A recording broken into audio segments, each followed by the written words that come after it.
Buen día, estudiantes. Mi nombre es el doctor Fidel Ángel Montalvo. Soy docente del Departamento de Ciencias Morfológicas de la Universidad Evangélica de El Salvador.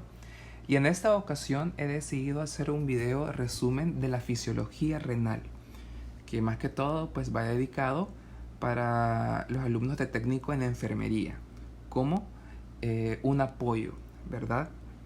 Entonces vamos a comenzar primero hablando del sistema renal. El sistema renal, como sabemos, está formado por dos riñones, los cuales van a tener tres funciones principales. La principal función es de filtrar la sangre de sustancias nocivas. La segunda función es regular el pH sanguíneo, el volumen sanguíneo, la presión sanguínea y la osmolaridad. Y la tercera función es la producción de hormonas. Esas son las tres funciones principales de los riñones. Como podemos observar en esta imagen, vamos a observar que los riñones se van a localizar entre la vértebra torácica número 12 y la vértebra lumbar número 3. Y estos van a estar siendo protegidos por una membrana peritoneal, contenidos en el retroperitoneo. El riñón derecho está un poco más abajo que el izquierdo debido a la posición del hígado. Los riñones pueden llegar a filtrar 150 litros de sangre al día y recibe un cuarto del gasto cardíaco proveniente de las arterias renales, las cuales se van a originar de la aorta.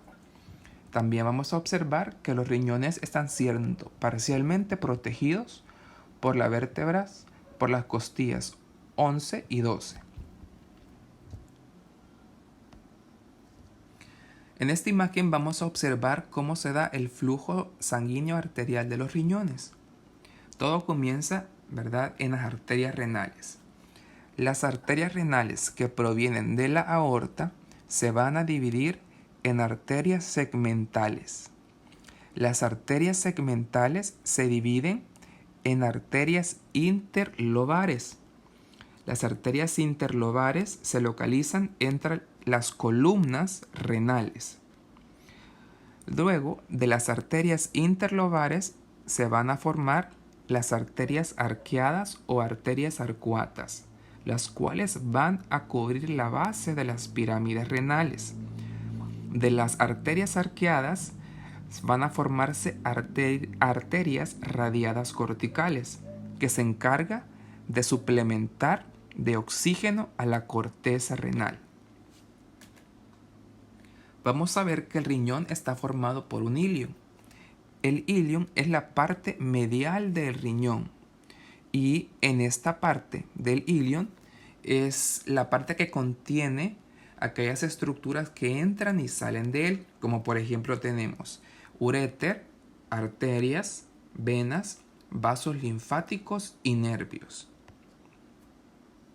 En esta imagen de un corte transversal vamos a poder observar a los riñones en su posición retroperitoneal y estos están siendo cubiertos o protegidos por tres capas principales.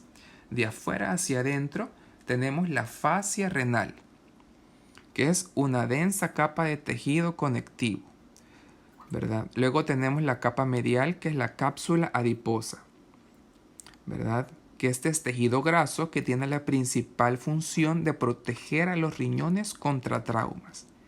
Y la más interna, que es la cápsula renal. La cápsula renal está formada por una densa capa de tejido conectivo que tiene la función de darle la forma a los riñones como de frijol.